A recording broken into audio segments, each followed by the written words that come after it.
फलक के नज़ारों, ज़मीं के बहारों, खुशी सब मनाओ, हुजूर आ गए हैं, हुजूर आ गए हैं, हुजूर आ गए हैं, हुजूर आ गए हैं, हुजूर आ गए हैं।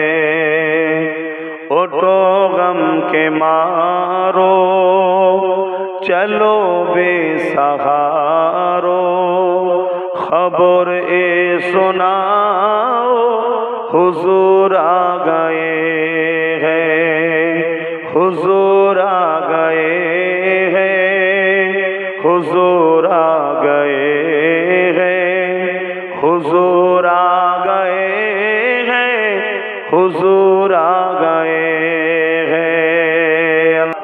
भी मदीने की बातें भी मदीने की, जीने में ये जीना है, क्या बात है जीने की।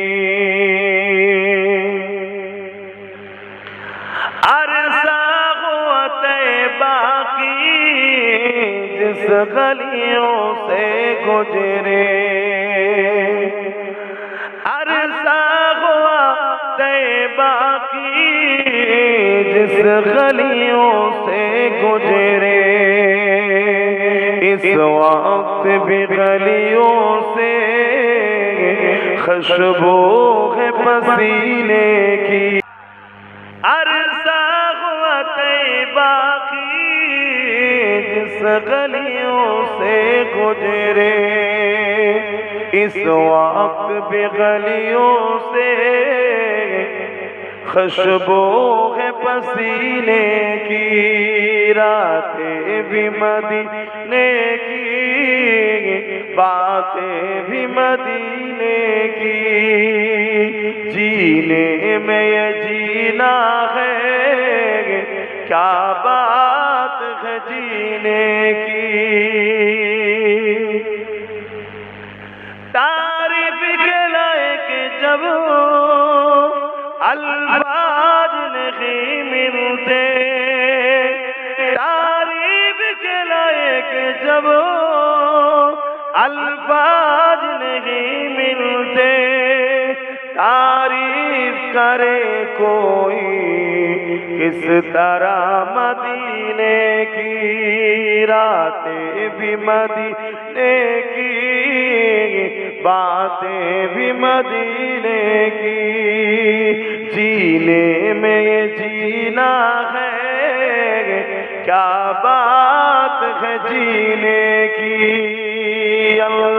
अल्लाहुम्मा सल्ली अला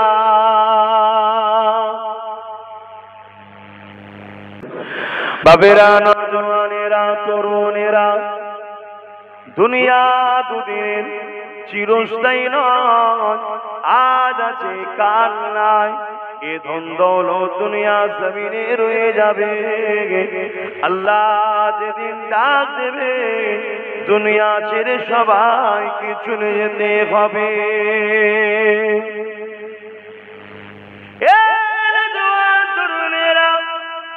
সারা জীবন যে নবী আমার তোমার আমার দুনিয়াবি জিন্দগিতে কেঁদেছেন, আজও নবী আমার রওজা মোবারকে তোমার আমার জন্য কাঁদছে। সারা জীবন নবী আমার উম্মত উম্মত উম্মতি উম্মতি করে কেঁদেছে। সেই নবী আমার আজও রওজা মোবারকে সশরীরে জিন্দা তোমার আমার জন্য কাঁদতেছে।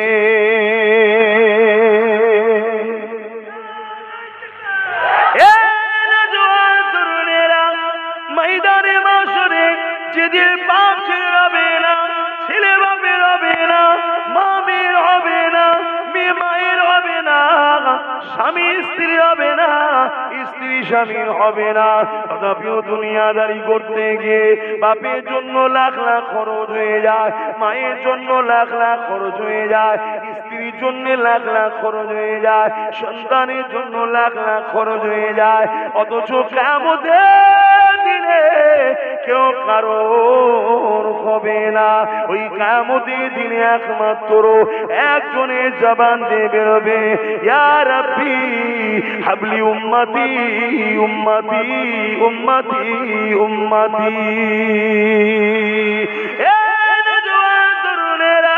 অবশ্যই দুনিয়াদারিতে সংসার করতে হবে, মা বাবার পিছনে, পরিবার সন্তানের পিছনে অর্থকে খরচ করতে হবে।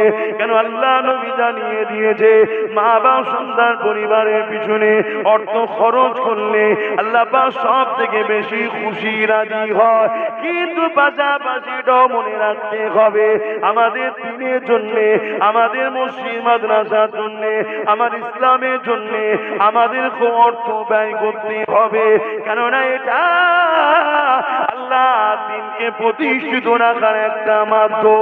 সাহাবা হুজুরদের ঘরে আল্লাহ নবী যখন জিহাদের জন্য মাল চাইতে, আল্লাহ নবী যখন দিনের জন্য মাল চাইতে, এ যুবকেরা তরুণেরা আমার নবী পাকের ঘরে সাহাবারা যার যা থাকতো আল্লাহ নবীর কদমে নিয়ে এসে হাজির করে দিত।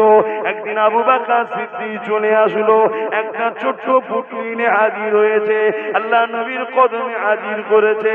আল্লাহ নবী বলতে লেগেছে, এ আবু বকর কি নিয়ে এসেছেন, এর মধ্যে কি রয়েছে বাবা? হযরত আবু বকর সিদ্দিক খুলে খুলে দেখায়, আল্লাহ নবী দেখতে লেগেছে ওই কুটলি মুটলির মধ্যে এমনকি একটা ছিঁড়া ফাটা কাপড়ও রয়েছে। আল্লাহ নবী বলতে লাগলে, এ আবু বকর রে, ঘরে কি রেখে এসেছো? কেন রাসূল আমার বুঝতে পেরে গেছে এই ধন দৌলত যা কিছু আবু বকর নিয়ে এসেছে, এই ছিঁড়া ফাটা কাপড়টাও যখন নিয়ে এসেছে, এর মানে আবু বকর ঘরে আর কিছু রাখে না, যদি থাকতো ওটাও নিয়ে আসতো। হযরত আবু বকর সিদ্দিক বলেছিলেন, ইয়া রাসূলুল্লাহ,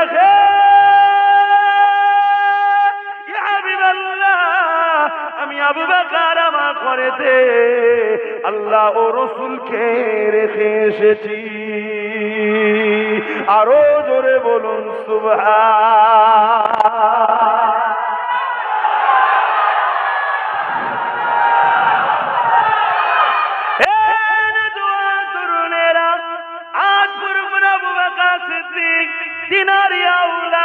সেই খুনের খুন ধারাবাহিকভাবে চলে আসছে, আর তিনিও বাংলার জমিনে হাজার হাজার শিক্ষা প্রতিষ্ঠান তৈরি করেছে।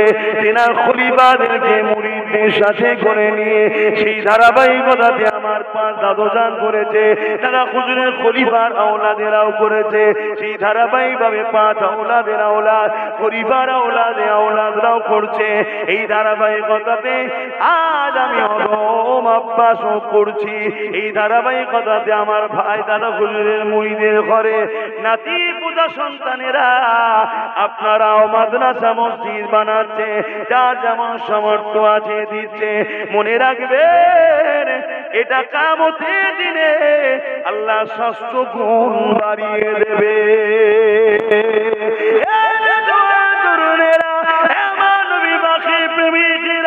এই দুনিয়ার জমিন চিরস্থায়ী নয়, আজ আছে কাল চলে যেতে হবে।